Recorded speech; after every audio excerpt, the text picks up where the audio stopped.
In 2017, on the way to conquer Uri Rostock, our first alpine peak, I saw for the first time the imposing pyramid of Bristen. I knew it would be my next destination. Indeed, in June of the same year, during my second attempt, I conquered its summit. It was my first mountain over 3000 meters.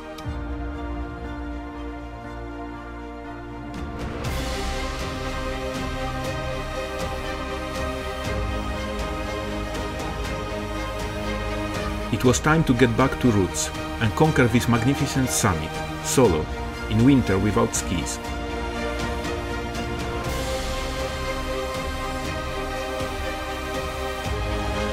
According to Wikipedia, Bristen takes its name from the adjacent mountain village of the same name. Its historical name is Stagenberg, which translates into mountain near the village of Zesteg. Bristen was also called Mittagstog, which means the position of the sun at noon.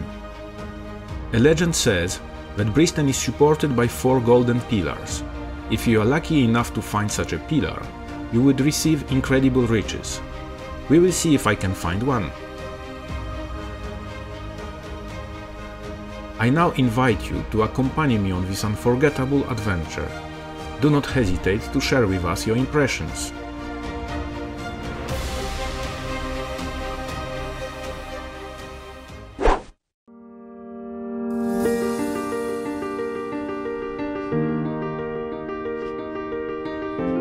I arrived in Amsteg the day before and as usual spent the night in the car. After a quiet night, I have a very early wake-up call at 4:30 AM. A little coffee and a piece of cake. It's now time to leave. The adventure begins on the parking in front of the hydroelectric plant, and I take a path just behind. After a few meters, I pass under a bridge and something unexpected happens. An encounter with a chamois stuck in the fence. The latter is supposed to prevent animals from using the railway line. I try to free it. I pull on a horn, and to my surprise the animal is quite light. After a few seconds, he ran away without saying thank you. How ungrateful! In the Alps there is an abundance of fauna, as evidenced by the many tracks in the snow. It will be 2 hours since I left, and I have already covered 700 meters of elevation gain. I'm not far from the chalet, the first step of my adventure. Today, compared to a month ago, it's already getting light. The sun is rising. The Reuss Valley is bathed in clouds. It's a shame that the GoPro doesn't film well at night. The view really is magnificent. Walking alone in the night provides extreme sensations. When you are in a familiar place, it's easier. You know where you are going and how long it should take. But when you are in a place you've never explored before, you ask yourself a lot of questions and your brain tends to doubt. Every time you see little dots that glow in the dark, every time you hear a light rustle in the bushes, a shiver goes through your skin. You have to be very motivated and determined to continue. But as with everything, our brains get used to it, and over time we become one with the night. This time I'm just wondering what I'm doing here at 5 AM. Am I crazy?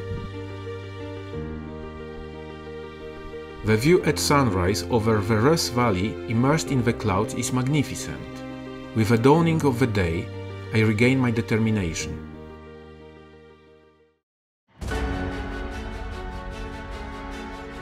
Here I am, at Bristen Staffeli, the first stop of my adventure. There is a shelter here called Schutzhut in German, open to the public, where you can prepare food, eat and rest a while.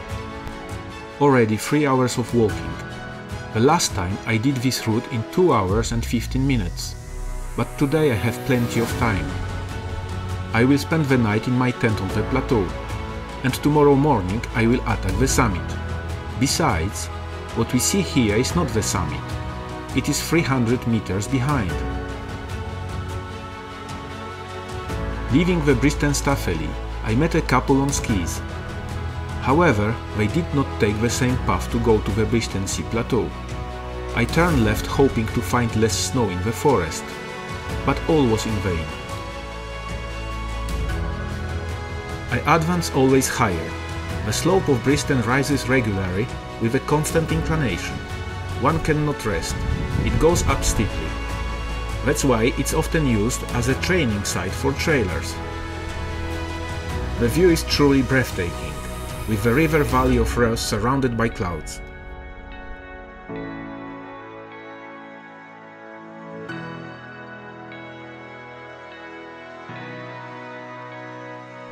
The snow is quite deep and powdery. I feel tired. My form has not returned yet after the holiday season. I was on the verge of giving up. But luckily I saw the couple on skis who arrived close to the ridge, where they left their skis and continued on foot. Seeing them remotivated me. I decided to continue. Lake Bristensee is just above me. I have to go. I have finally arrived on the plateau. I decide to put my tent a little higher. In this way I will have less distance to walk tomorrow. The place is plunged into shadow and in absolute silence, creating a magical atmosphere conducive to meditation. I decided to sit down for a few minutes. Beautiful view. I'm not far from the place where I want to put my tent, like 100 meters in height, just behind me. And yeah, I will wait for tomorrow morning to attack the summit. The place for my tent for tonight. Yeah, so I will have a beautiful view on all these mountains. Voila! Wow, incredible.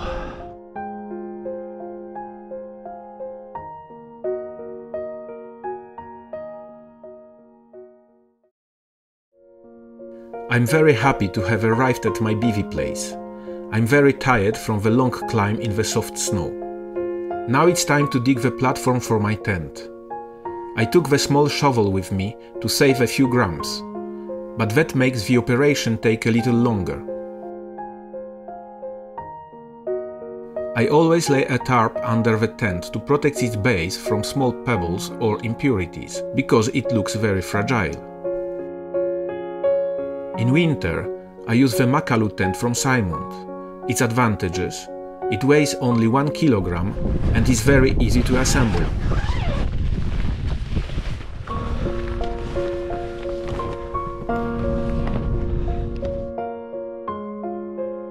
Although the Earth has become too small for humanity, there are places on this planet where man can still feel insignificant in the face of nature.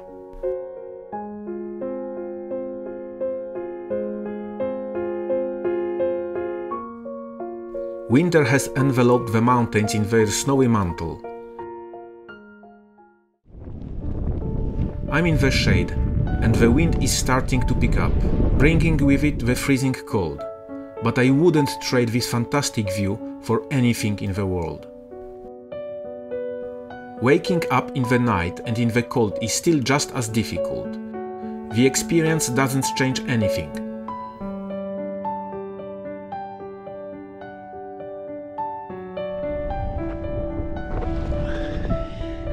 The night isn't too starry, but the moon is still there, alone, like me.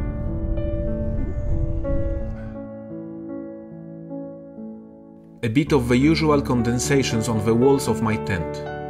It's now time to prepare my breakfast to gain strength. Since my misadventure in the Himalayas, where I didn't eat anything one morning, this completely deprived me of my force during the ascent.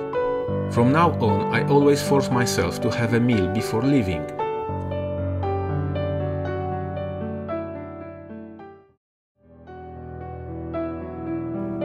It's time to go. Let the new adventure begin. Sometimes I wonder why I climb mountains alone. What is this incomprehensible force that pushes me to do it? Often people seek success in the mountains, because they are escaping their failures in work or in family life. It's not in my case. Why then risk my life? I think I do it because I need to feel the adrenaline of the unknown, a thrill between fear and excitement, to experience strong emotions that I don't find in everyday life. So why solo? I think that being alone amplifies the degree of feelings that mountaineering provides. You don't need to be a top athlete to experience these emotions.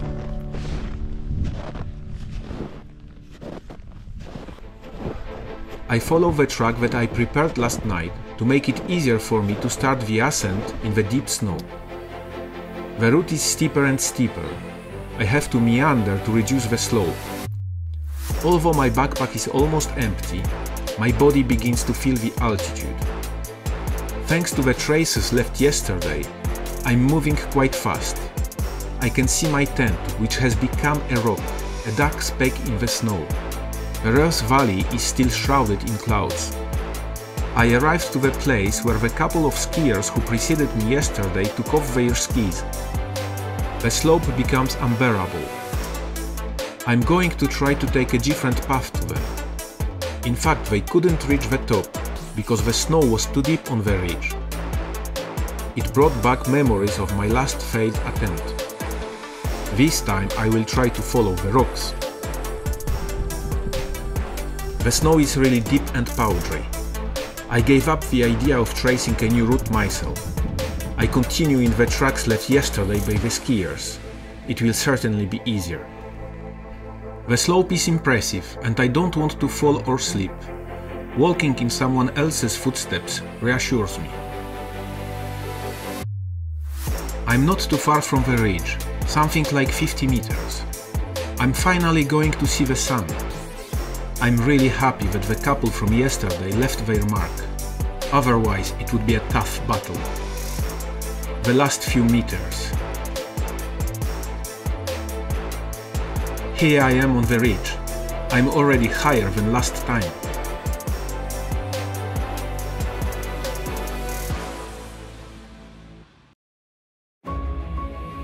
In the mountains, as soon as the sun appears, it starts to get very hot, especially with sustained physical effort. I need to remove my Gore-Tex jacket.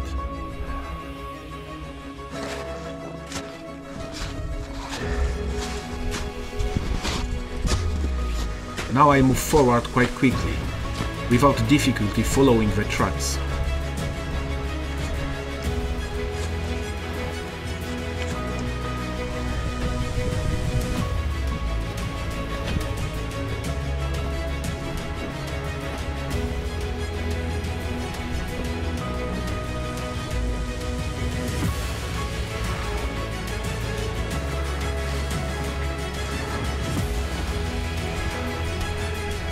The ridge is vertiginous and irregular. The summit is still far away. The rays of the sun are more and more present and encourage me to move forward. The landscape is breathtaking. The south side contrasts with the north side, and it's really worth seeing.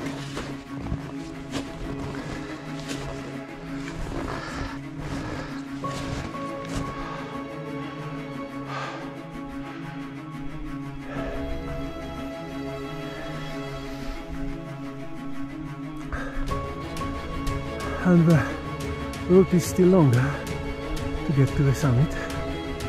More.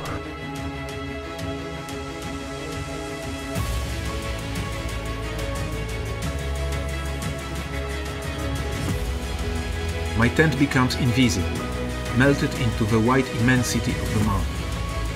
Fortunately, I have snowplugs. They allow me to move faster in deep snow.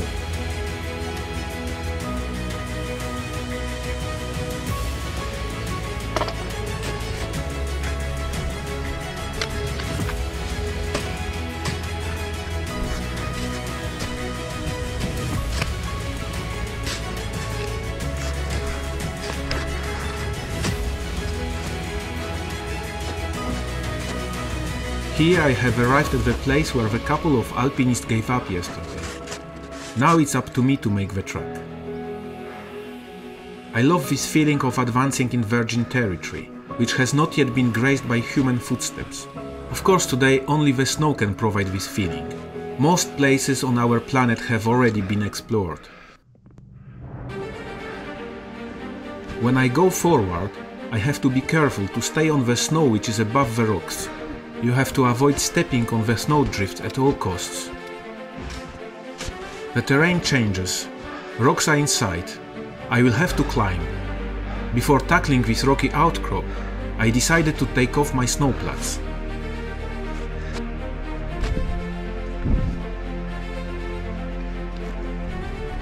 When I started in the mountains, I used snowshoes to cross the snowy slopes, but now I use snowplugs.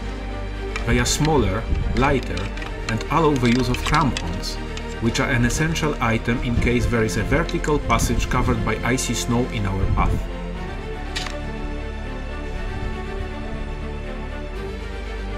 I'm ecstatic at the beauty of this snowy mountain landscape. I don't want to leave, but the summit awaits me.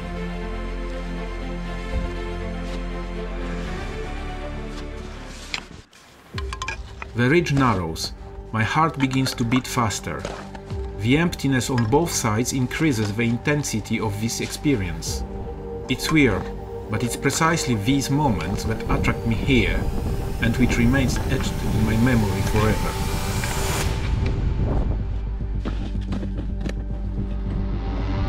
Climbing this type of rock is not technically difficult, but the fact that you are alone does not give you the right to make mistakes. You can only count on yourself, so you have to be very careful. Every step counts.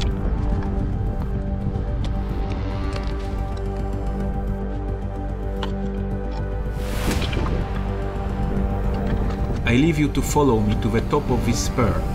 I hope you can feel the intensity of these moments.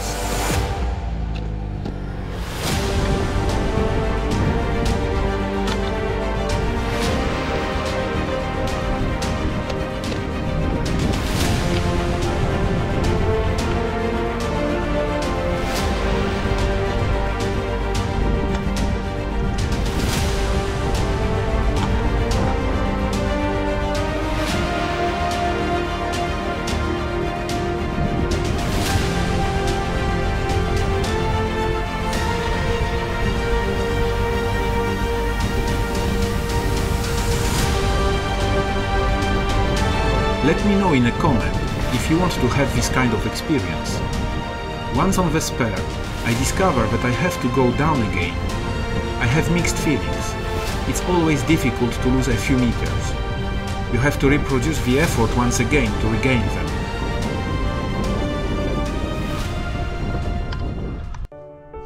Here I am on the other side.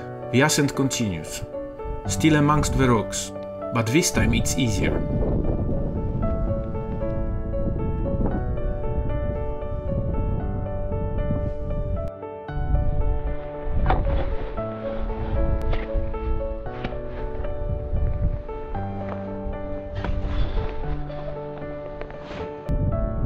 I finally see the summit. I can already see myself there. But suddenly a new difficulty appears. I have to go around another spur on the right.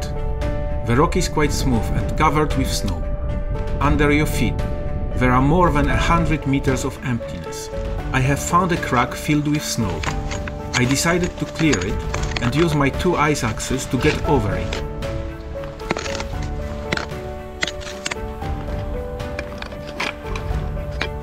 Once again, I'm the victim of the law of maximum annoyance, also called Murphy's Law. The image freezes, my GoPro fails, but I am not aware. Sadly, I have lost all the images of this difficult passage.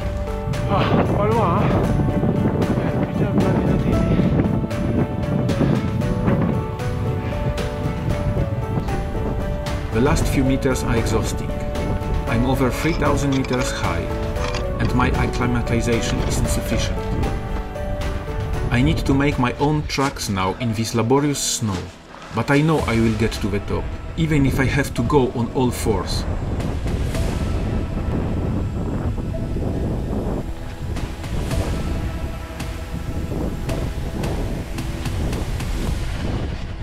The last meters completely draw on my energy reserves. The pressure mounts. Finally, I reach the summit.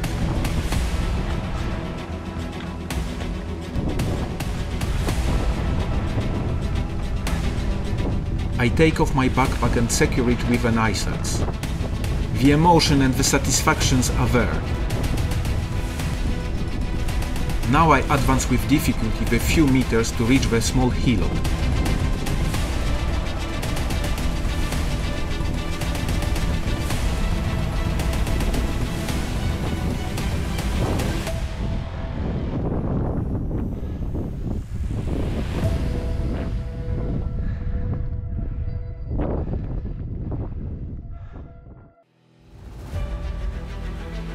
After 4.5 years, I'm again on the top of Briston, but this time in winter.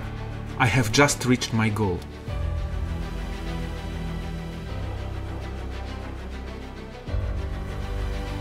After the second attempt this year, I'm finally at the top. It's been almost 5 years since I conquered this summit in the summer. It was my first summit over 3,000 meters. I feel a sense of wholeness and self-realization far deeper than I can feel in everyday life. The latter is often filled with too much superfluity. We spend far too much time living in an imaginary world. We cut ourselves off from reality. We don't dare. We stand still. We move forward by walking backwards. We forget the essential and the necessary. Let's take action. Dare to live our dreams. It's never too late.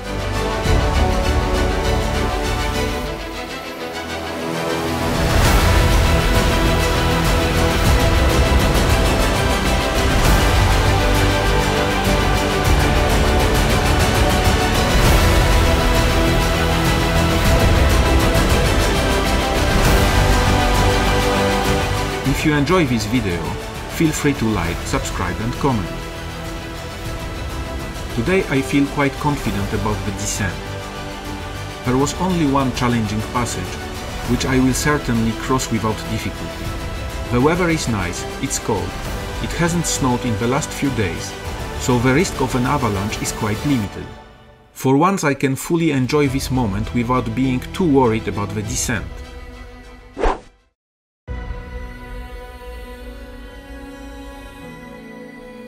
After having had a long and good time at the top, I must now go down. I'm still benefiting from the good weather, which makes me optimistic. My camera is still stuck, which prevents me from properly documenting my descent. This time, I managed to get around the biggest difficulty on the north side by taking a small snowfield. I passed 2 skiers heading to the top, following in my footsteps. They tell me they've never seen a person so high without skis. They pointed out to me that I have a problem with one of my crampons. I didn't think that was a big deal, as they fall off my shoes from time to time, but in reality the bar that connects the 2 ends was missing. This has happened to me for the second time. I continue the descent with only 1 crampon. For the moment it is not a serious problem, because I don't have any passages requiring their use on my way. I finally arrive at my tent. It takes almost an hour to pack all my stuff. I'm already thinking about the hassle of the descent, because with only 1 crampon I can only wear 1 snowpack. But I'm lucky, the couple of mountaineers stopped next to my bivouac. I explained to them the problem with my crampons, and one of them gave me a plastic strap that they used to connect the skis, which I used to connect the ends of my crampon. He also explained to me that there are longer bars which avoid this type of problem. In fact, as I have a fairly long foot, I adjusted them to the last hole, which caused it to dislocate when I walked on a rock. For me, the Petzl standard model of crampon presents a defect which needs to be rectified. Now begins a long descent to the parking. I'm very satisfied with my ascent. It was very challenging, and on several occasions I almost gave up. But by stimulating my motivation and drawing on my resources, I managed to achieve my goal. The beautiful view and perfect weather will accompany me to the car. I hope to see you again soon for a new adventure. Thank you for watching.